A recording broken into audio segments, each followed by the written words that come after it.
Welcome Her Excellency Gloria Macapagal Arroyo, the President of the Republic of the Philippines.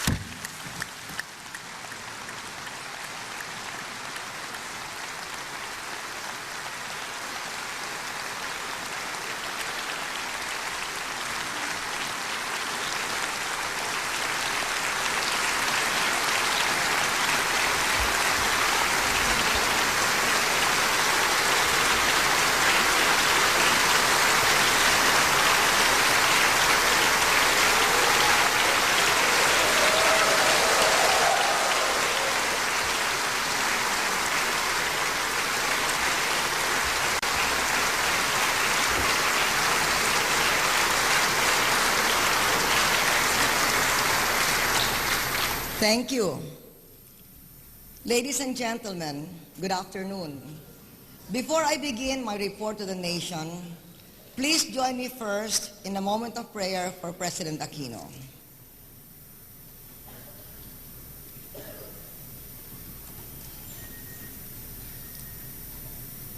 Senate President Enrile, Speaker Nograles, Senators, Representatives, Vice President De Castro, former President Ramos, Chief Justice Puno, ambassadors, friends. The past 12 months have been a year for the history books.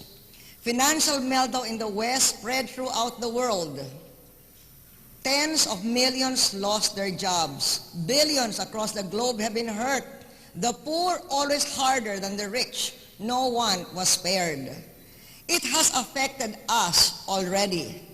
But the story of the Philippines in 2008 is that the country weathered a succession of global crises in fuel, in food, then in finance, and finally the economy in a global recession, never losing focus and with economic fundamentals intact.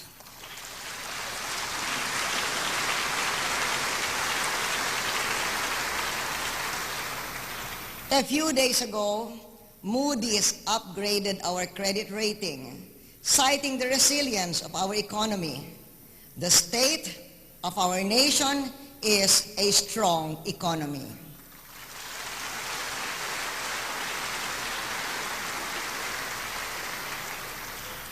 Good news for our people, bad news for our critics.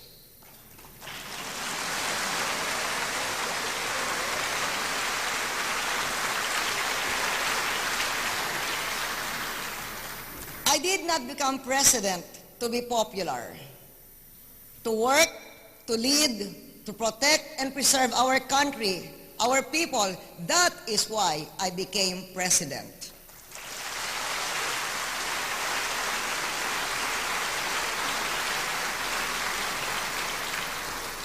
When my father left the presidency, we were second to Japan.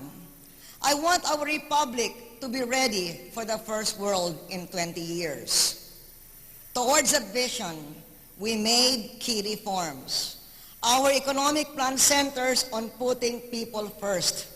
Higit sa lahat, ang layunin ng ating patakaran ay tulungan ang masisipag na karaniwang Pilipino.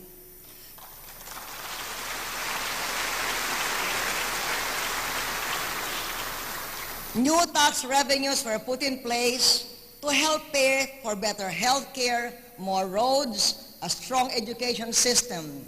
Housing policies were designed to lift up our poorest citizens so they can live and raise a family with dignity. Ang ating mga puhunan sa agrikultura ay naglalayong kilalanin ang ating mga magsasaka bilang backbone ng ating bansa.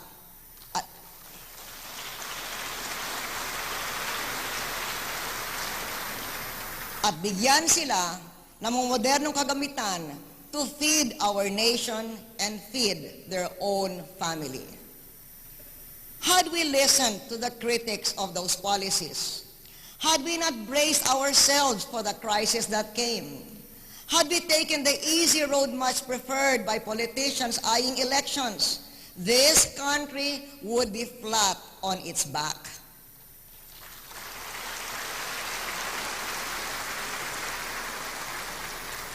It would take twice the effort just to get it back again on its feet to where we are now because we took the responsibility and paid the political price of doing the right thing.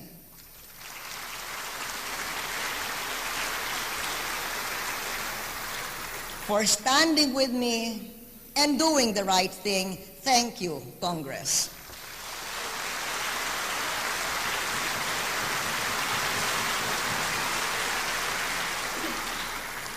The strong, bitter, and unpopular revenue measures of the past few years have spared our country the worst of the global financial shocks. They gave us the resources to stimulate the economy. Nabigyan nila ang pinakamalaking pagtaas ng IRA ng mga LGU na 14 billion pesos itong taon.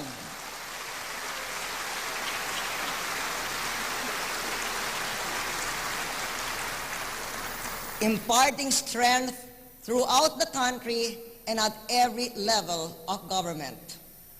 Compared to the past, we have built more and better infrastructure, including those started by others but left unfinished. The Subic-Clark-Tarlac Expressway is a prime example of building better roads.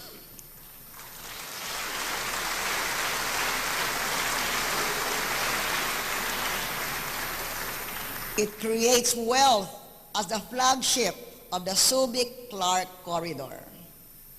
We have built airports of international standard, upgraded domestic airports, built seaports, and the roll-on, roll-off system. I ask Congress for a Philippine transport security law.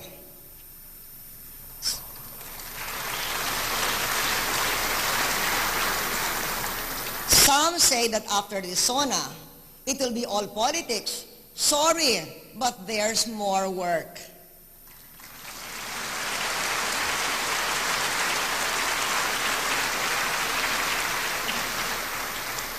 Sa telecommunications naman, inatasan ko ang Telecommunications Commission na kumilos na tungkol sa mga sumbong na drop calls at mga nawawalang load sa cellphone.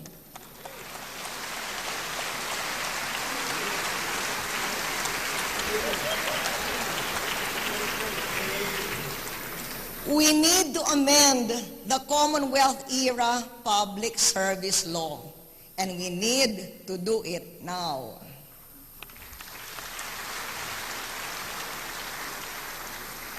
Kung noong nakaraan, lumakas ang electronics, today, we are creating wealth by developing the BPO and tourism sectors as additional engines of growth.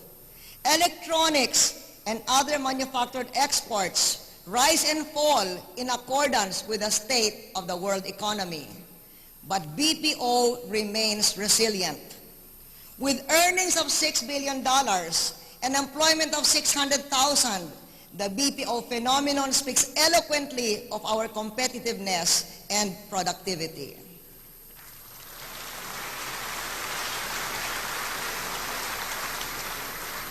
Let us have a Department of ICT.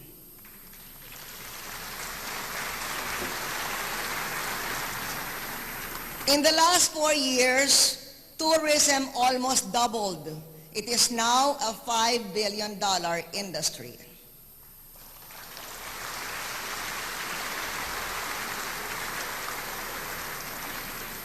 Our reforms gave us the resources to protect our people, our financial system, and our economy from the worst of shocks that the best in the West failed to anticipate.